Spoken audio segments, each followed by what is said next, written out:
To the sun public school online classes duck.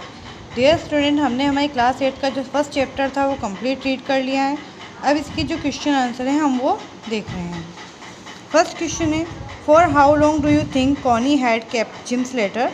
कितने लंबे समय से जिम ने जो लेटर था वो जिम का जो लेटर था कॉनी ने वो रख रखा था। Give reason for your answer, उसका आपको जो आपका आंसर है उसका रीज़न भी आपको बताना है। इसका आंसर है captain Jim Macpherson had return the letter on December 26, 1914। जो कैप्टन जिम मैकपर्सन थे उन्होंने ये लेटर लिखा था 26 दिसंबर 1914 को। He was young man then, जब वो एक यंग मैन थे, नौजवान थे। And so was Connie as she was his wife, और कॉनी भी उस वक्त यंग थी क्योंकि वो उनकी पत्नी थी। Connie had received the letters a month later. Connie को जो लेटर था वो एक महीने बाद मिला था। She was now 101 years old, अब वो 101 वर्ष की थी। Assuming her age then to be in her 20s, और इससे अनुमान लगा सकता है कि उस वक्त वो 20 वर्ष की करीबन रही होगी। The letter was now 75 years old, और जो ये लेटर था 70 से 75 वर्ष पुराना था। And she had kept it safe for such a long period, और उसने ये जो लेटर था एक लंबे समय तक के लिए सुरक्षित रख रखा था। क्वेश्चन नंबर 2 है, why do you think the desk had been sold and when. आपको ऐसा क्यों लगता है कि जो डेस्क की थी, टेबल थी, उसको बेच दिया गया था और कब बेचा गया। इसका आंसर है the desk must have been sold, जो टेबल थी, डेस्क थी, उसको बेचा गया था when Connie's house burn down, जब कॉनी का जो हाउस था वो जल गया था।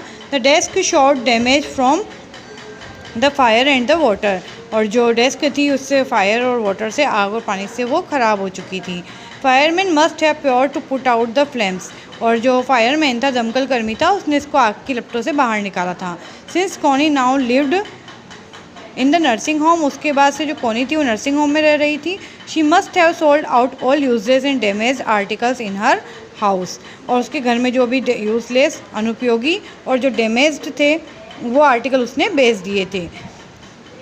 बिफोर शिफ्टिंग देयर, वहाँ नर्सिंग होम में शिफ्ट होने से पहले उसने अपने जो यूजलेस और डैमेज आर्टिकल्स थे वो सब बेच दिए थे।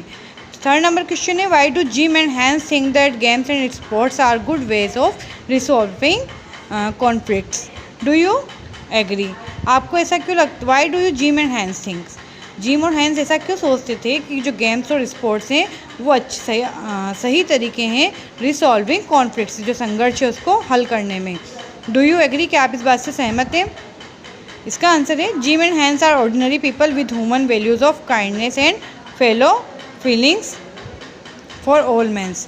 जो जिम और हैंस थे वो साधारण व्यक्ति थे और उनमें जो मानवीय मूल्य थे, दया की भावना थी, और सभी लोगों के प्रति उनके मन में, जितने भी व्यक्ति थे उन सभी के मन में, उन सभी के लिए अच्छी भावना उनमें थी। They had been suffering and death every day on the battlefield, और युद्ध क्षेत्र में रोजाना परेशान हो रहे थे और मृत्यु का सामना कर रहे थे। नेचुरली बोथ हेटेड वॉर, और सही स्पष्ट है कि वो दोनों जो थे वो इस युद्ध से नफरत करते थे। And what it due to simple man, जैसे कि सिंपल व्यक्तियों को पसंद है। Thus they thought it to be much more desirable that all conflicts be settled though peaceful manner, इसलिए उनका विचार था, उनकी यही इच्छा थी कि जितने भी संघर्ष हैं वो शांतिपूर्वक तरीके से, साधनों से सेटल किए जाने चाहिए। लाइक गेम्स एंड स्पोर्ट्स, जैसे कि गेम्स और स्पोर्ट्स से। दिस वुड प्रिवेंट वॉर्स, जिससे क्या होगा कि युद्ध रुकेंगे। एंड ह्यूमन सफरिंग, और मानव जो परेशान हो रहा है उससे भी उसको मुक्ति मिलेगी। I agree with them that wars never resolve conflicts, और मैं इस बात से सहमत हूँ कि युद्ध कभी भी जो युद्ध है उसका हल नहीं है। दे ओनली इन्फ्लेम देम, ये केवल उसको और ज़्यादा बढ़ाते हैं। And brought nothing but death and destruction, और केवल मृत्यु और जो विनाश है उसके अलावा और ये युद्ध जो कुछ भी नहीं लेकर आते हैं। फोर्थ नंबर क्वेश्चन है, do you think the soldiers of the two armies are like each other. आपको क्या लगता है जो दोनों आर्मी के जो व्यक्ति थे एक जैसे थे और डिफरेंट फ्रॉम ईच अदर, या एक दूसरे से अलग थे। Find evidence from the story to support your answer, आपको इसके एविडेंस देने हैं और इसी आंसर में इस स्टोरी को जो सपोर्ट कर रहे हैं उसको आंसर देना है।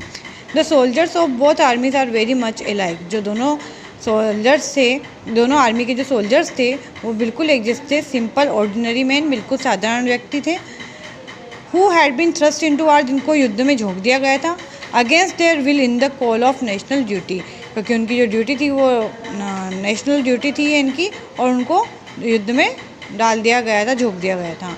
Both wanted peace and an end to arm strife, वो दोनों जो आर्मी थी वो चाहती थी कि शांति स्थापित हो और and an end to armed strife, वो जो सशस्त्र संघर्ष है वो समाप्त हो। They killed thousands every day, जिसमें कि हज़ारों लोग रोज़ाना मर रहे थे। The story's main theme is this itself, story की जो मेन थीम है वो यही है। They hug each other, eat and drink together, उन्होंने आपस में एक दूसरे को हग किया, साथ में खाना और ड्रिंक की। प्ले टुगेदर, साथ में खेले, and bear no ill will against each other, और उनके मन में एक दूसरे के प्रति कोई बुरी भावना नहीं थी। They have no personal enmity or families, और उनमें जो पर्सनल जो होती है व्यक्तिगत कोई उनके अंदर दुश्मनी नहीं थी। But are fighting a war they did not want or like, लेकिन उन्हें आपस में लड़ना पड़ रहा था जिसे वो पसंद नहीं करते थे। They want to return home to their families, वे अपनी फैमिली के पास जाना चाहते थे। And lead a peaceful normal life, और एक साधारण जीवन, शांतिपूर्वक जीवन व्यतीत करना चाहते थे। क्वेश्चन नंबर 5 है, mention the various ways in which the British and the German soldiers become friends. आपको यहाँ मेंशन करने हैं उन तरीक़ों का जैसे कि ब्रिटिश और जर्मन सोल्जर मित्र बने थे। And find things in common eight Christmas, और जो क्रिसमस के त्यौहार पर जो उनकी कॉमन थिंग्स थी उसके बारे में आपको बताना है। The British and German soldiers found many things in common, British और जर्मन सोल्जर्स में बहुत सारी चीज़ें थी जो कॉमन थी। They had the same enthusiasm for Christmas, उन लोगों में जो थी क्रिसमस के लिए समान उत्सुकता थी।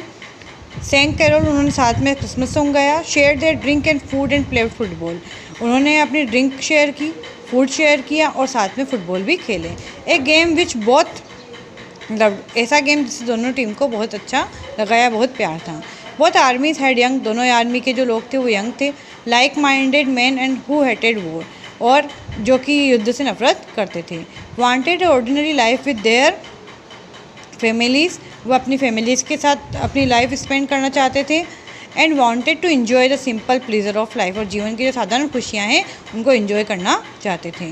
Their common hopes and common feelings, उनकी साधारण सबकी सामान्य सी आशा थी और कॉमन फीलिंग थी, एक जैसी उनकी फीलिंग थी।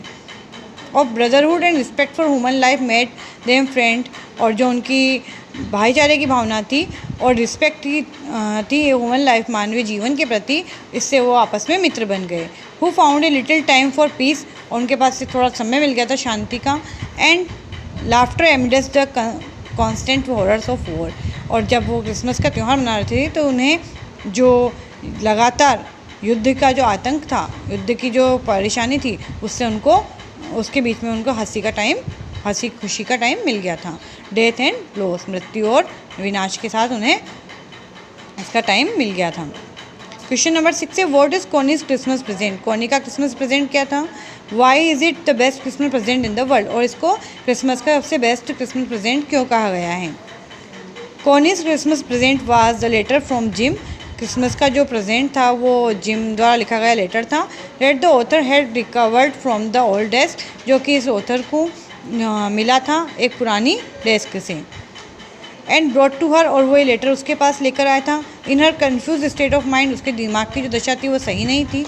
She however thought the author to be her long awaited husband, और जिम उसने सोचा कि जो ऑथर है वो उसकी जिसका वो इंतज़ार कर रही है वही उसका हस्बैंड है। Since she had waited for his return for so long, जिसका वो इतने लंबे समय से इंतजार कर रही थी। He presence beside her made it is the best Christmas gift of her, और जब वो उसके पास बैठा तो उसको लगा कि वो उसका हस्बैंड ही है, तो उसको ये क्रिसमस का सबसे बेस्ट उपहार लगा। For she had wanted nothing, क्योंकि वो कुछ नहीं चाहती थी more and so desperately then her husband to be by her side safe and live, वो केवल यही चाहती थी कि उसका हस्बैंड जो है वो उसके पास में हो, बैठा हो और वो सेफ हो और जीवित हो। नेक्स्ट क्वेश्चन है, do you think the title of this story is suitable for it, can you think of any other titles, आपको क्या लगता है इस स्टोरी का जो टाइटल है वो बिल्कुल सही है या आप इस स्टोरी का कुछ और टाइटल आप सोचते हैं। The stories title is quite appropriate, जो स्टोरी का टाइटल है बिल्कुल सही है। For it reflects the story's main theme, क्योंकि ये जो स्टोरी की मेन थीम है उसको बताता है। A letter written one day after Christmas in 1914, जो कि क्रिसमस के एक दिन बाद लेटर लिखा गया था 1914 में, by a husband who writes about an unusual Christmas on the battlefield, जिसमें कि एक हस्बैंड ने अपने असाधारण से क्रिसमस के बारे में अपनी पत्नी को बताया था। To his wife back home, the author's recovery of this long ago return letter on Christmas, author को जो ये रिकवरी प्राप्त हुआ था लेटर जो कि क्रिसमस के कुछ समय पहले मिला था, and his meeting with the soldiers old window, और जब उसकी मीटिंग हुई सोल्जर्स की जो विधवा थी उससे ऑन क्रिसमस इटसेल्फ, और वो उससे मिलने भी गया था। The grief and unending patience of the widow as she waits for the husband all 3 years, उसका जो दुख था और अनएंडिंग पेशेंस था, जो धैर्य था उसका। She waits for husband all this years, वो अपने हस्बैंड का कई वर्षों से इंतजार कर रही थी। Is change to joy and relief, वो बदल गया था खुशी में और राहत में। When she mistakes the author for her dead husband, जब वह उस राइटर को अपने डेड हस्बैंड जो अपना हस्बैंड समझ लेती हैं, this for her was the most precious Christmas present, और यह उसके लिए सबसे ज़्यादा कीमती क्रिसमस का उपहार था। She could ever have had, जो कि आज तक उसको मिला था। Some alternative titles of the story can be, कुछ जिसके जो विकल्प हो सकते हैं टाइटल इस स्टोरी के, वो हो सकते हैं the lost letter, the soldier's widow, या एंड वॉर एंड वॉज इसके अलग टाइटल और हो सकते हैं। इसका जो ये वर्किंग विद लैंग्वेज और ग्रामर पोर्शन है वो ग्रामर में रीड करेंगे। आपको ये जो क्वेश्चन आंसर है ये आपको अपनी कॉपी के अंदर राइट करने हैं। Thank you.